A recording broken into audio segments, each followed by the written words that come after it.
சாதாரணமா ஒரு மெழுகுவத்தியை நம்ம கொளுத்துனா கிட்டத்தட்ட ஒரு அரை மணி நேரம் எரியும், அதுக்கப்புறம் அது வந்து மெல்ட் ஆகிடும். ஆனா காலங்காலமா ஒரு இடத்துல ஒரு மெழுகுவத்தி மெல்ட் ஆகாம எரிஞ்சுக்கிட்டே இருக்குன்னு சொன்னா நீங்க நம்புவீங்களா? ஆமாங்க, இந்த மாதிரி மிஸ்டரியான குட்டி குட்டி ஃபேக்ட்ஸ இந்த வீடியோல நான் உங்களுக்கு ஷேர் பண்றேன். ஹிமாலயன் டாப்ல மேகங்களுக்கு நடுவுல ஒரு ஏசியன்ட் நேபாள் மானஸ்டரி இருக்கு. மானஸ்டரி அப்படின்னா சன்னியாசிகள் வசிக்கும் இடம் அப்படின்னு சொல்றாங்க. ஒரு நாள் அங்க ஒரு டூரிஸ்ட் வந்து அந்த இடத்துக்கு வந்து விசிட் பண்ண போயிருக்காரு. அப்போ அந்த கேண்டில பார்த்தோன்னே ஷாக் ஆயிருக்காப்ல.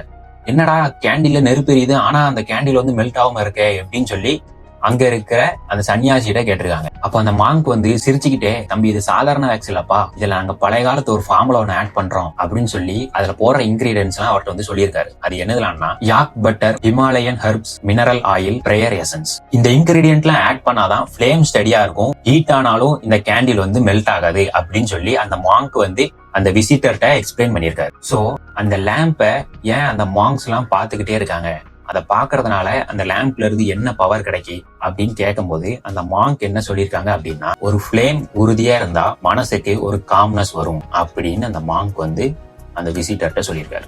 இப்ப வரைக்கும் அந்த கேண்டில்ல அதே ஃபிளேமோட அதே க்ளோவோட கண்டினியூஸா பர்ன் ஆயிட்டு தான் இருக்கு. சோ நண்பர்களே, இதுதான் the candle that never melt. Kanchipuram வெட்டு பாலவு தட்டு.